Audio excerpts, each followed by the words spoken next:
So ito po pala itsura ng labas ng bahay namin, guys. So ayun po, kakatapos ko lang po kumain ng lunch. Oras po pala natin ngayon, alas 12 na po ng tanghali. So ang gagawin ko po ngayong araw, maghuhugas muna po ako ng mga pinagkainan ko. So ito na po yung mga guys, yung mga pinagkainan ko po. Yan. Bali, Sabado po ngayon. Wala po tayong gagawin kaya maghugas po tayo. Lilis po ulit tayo syempre. Grabe po ngayon guys. Kahit na naka-aircon na po ako dito, mainit pa din po dito. Grabe po yung dito. Grabe na po yung tag-init talaga dito.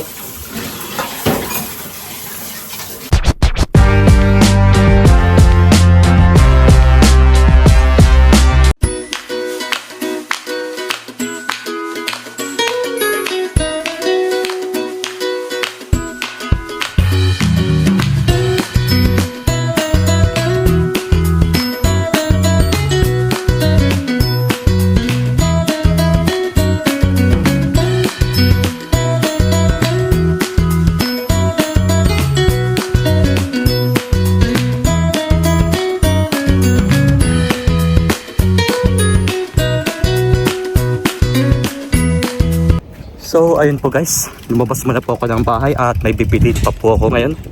Sadyang wala lang po akong gagawin ngayon. Ayun po, ramdam ko naman po yung simoy ng hangin dito ngayon. At kahit na sabihin po natin na mainit ngayon, at least may hangin po na na nararamdaman natin dito. Punta muna po tayo dito sa Daiso ngayon, sa may 3rd floor. So dito nga po pala yung Daiso guys, sa may 3rd floor. So sa ngayon po, titingin-tingin lang muna po tayo dito kung ano man po yung magustuhan natin dito. Yan, something green naman tayo. So bibili po pala tayo nito na lettuce. Gusto ko po kasi mag-gardening ngayon. Magtatanim lang po, pero sa paso ko lang po siya ilalagay guys. So wala po akong makitang paso dito na may kasamang lupa. Ito lang po, kaso nakahalo na po yung dito, yung buto ng lettuce. Kaya ito muna po bibiling ko. So meron po silang lupa dito guys. Ito po, huwag natin isang pack. Tapos pasuna lang po yung kailangan. Okay guys, so ayun po, kakauwi ko lang po ng bahay, galing po ng Daiso. Actually guys, first time ko lang pong gawin ito sa dito sa Japan ang magtanim po. Hindi lang po sa Japan kundi po sa Pilipinas kasi po hindi ko pa po nasubukan magtanim or mag-garden, kaya susubukan ko po dito sa Japan for the first time. So bago po ako magsimula ng magtanim, may i-share muna po ako sa inyo. So may mga tips po ako para para po maiwasan po natin yung heat stroke dito sa Japan, lalong-lalo na po sobrang init na po. Kanina nga po pala nung dumaan ako sa Family Mart sa convenience store, bumili po ako ng mga pangontra sa heat stroke. Unang-una bumili po ako ng suibon. Ito po yung sinasabi kong suibon sa inyo guys na na masarap po. So ito nga po pala yung sinasabi ko sa inyo na suibon guys. Ito pong ume salty. Ang ibig sabihin po ng ume sa English ay plum. Ang salty po, syempre salt. May halo po itong asin. Kaya pag once na tinikman nyo ito guys, hindi lang po basta-basta tubig ito, may lasa po ito, kundi lasang lasang plum na na may lasang candy. Kaya ito po yung the best guys pag pag naglalakad kayo sa mainit or magtatrabaho man, ito po yung inumin ninyo. Mas mas safe po ito. Siyempre po, di lang po suibon yung binili ko, kundi bumili rin po ako ng salt candy. Ito po yung tinatawag natin na shiobun or salt candy po sa English. Bali, isang pack ko lang po ito binili at makikita nyo po ito kahit sa supermarket, sa mga convenience store. Meron po silang ganito. Kaso iiba-iba po yung mga flavors kung gusto nyo po. Ang importante po guys, meron po silang candy na na may halong salt. Pangontra po ito talaga sa heat stroke guys. Kasi po kailangan talaga natin ng salt sa ating katawan pag once na pinagpapawisan tayo. Kaya sa mga kababayan po natin na nandito sa Japan, magdoble ingat po tayo at wag po nating kakalimutan bumili nito. Or kung gusto niyo naman pong Pocari Sweat, okay lang po yun. Pero mas prefer ko po ito, mas mura po kasi ito konti. Tsaka wag niyo pong kakalimutan magbaon ng salt candy. Kaya guys, lagi po kayong mag-iingat at stay hydrated as always. Anyways, ito po, nakakabili na po ako ng pangtanim ko. At ito nga po pala yung mga isa sa binili ko. Ito pong lettuce. May kasama na po kasi itong lupa guys, tsaka paso. Tapos ang budget lang po guys, wala po akong makitang paso na medyo mahaba or malaki. Kaya ang nabili ko po, ganito lang po. Hindi ko po sure kung tutubo po ito or magbubunga po yung mga pinabili kong mga buto. Kasi po, first time ko lang naman po itong gawin dito sa Japan, yung magtanim po. Kaya wala pa po akong experience pagdating dito. Kaya no bash po. Tapos tinry ko rin itong bumili ng mga buto ng gulay guys. Ito pong beans tsaka pechay po. Kaya hindi ko po sure kung tutubo siya dito sa may paso. Pero itatry po natin. Ito po. Bumili na rin po ako ng lupa. Nabibili lang po ito sa Daiso guys. Ayan po, 2 liters lang po yung laman nito. Kaya masasabi ko po, sobra-sobra po ito. So ano po guys, start na po tayo magtanim sa labas. Dahil ayoko pong gawin ito sa loob para hindi po marumin itong bahay natin. At nagdala na rin po ako ng tubig para hindi na lang po tayo aakyat dito pagka So andito na po ako sa labas ng bahay namin guys para po mag-start na or mag-try na magtanim dito. Kaya hindi ko po i-expect na tutubo siya agad-agad or magbubunga. Dahil po sa paso natin na maliit lang po yung lalagyanan. So ito po pala itsura ng labas ng bahay namin guys. Ayun po, makikita nyo po sa likod. Bakanting lote po yan. May kasamang pananim po nila. Mga kapitbahay ko. Ayan po, yung mga wala po guys. Maganda po dito, presko po yung hangin dito sa ngayon. So okay po, start na po tayo magtanim guys. Experiment lang po natin ito.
And so, tapos na po tayo magtanim guys. Yung experiment po natin.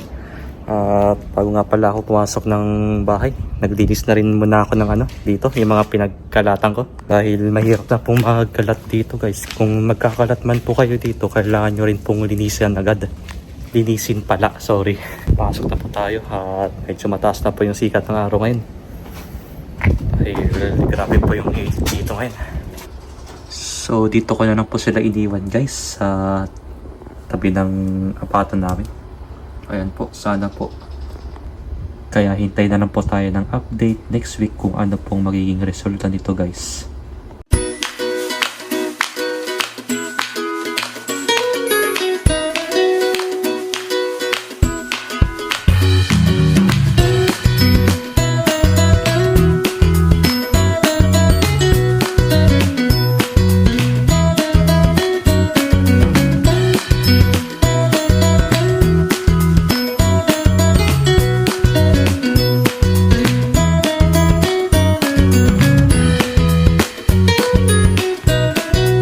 So ayun nga po guys, pumili nga pala ako ng takoyaki worth 100 yen lang po yan dito sa Mailabo. Ngayon po, naisipan ko na lang po muna magmerienda dahil nagugutom na rin po ako. Kada isang pack po nito guys, naman po nito 6 na piraso na takoyaki. Bagong luto pa po actually. Pero may po sa sa dila.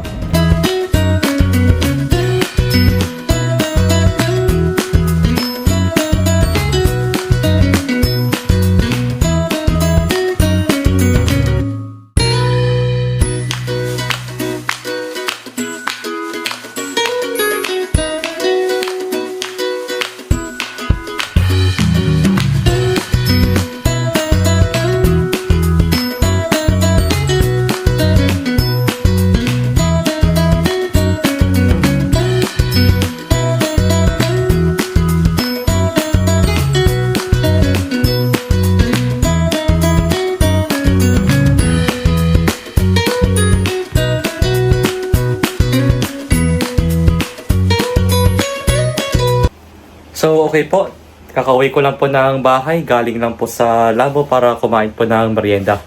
Ayun po, nakita nyo naman po kanina guys, kumain po ako ng takoyaki. Sobrang sarap po at mura po talaga, patok po sa masa. Tapos after ko po kumain ng takoyaki, kumain na rin po ako ng kakigori, pampalamig po ng katawan natin. Dahil nga po kanina gusto ko pong kumain sana ng ice cream, kaso naubusan po sila ng stock. Kaya kakigori na lang po yung kinain ko kanina. So, bago po ako magluto ng dinner guys, pahinga muna po ako at medyo maaga-aga pa naman po. Time check muna po tayo guys, 5:15 na po ng hapon. Ayun po, wala pa pong alas 6 para po makapagluto ng dinner. At sobrang taas pa po ng araw dito ngayon guys, ng ganitong oras. Pero pagdating po ng winter, yun na po, mga ganitong oras po pag winter, doon na po nagsisimula na dumilim. Minsan po madilim na po talaga. So yung temperature po natin dito ngayon guys, 30 degrees Celsius pa po. Mainit pa po ng ganitong oras.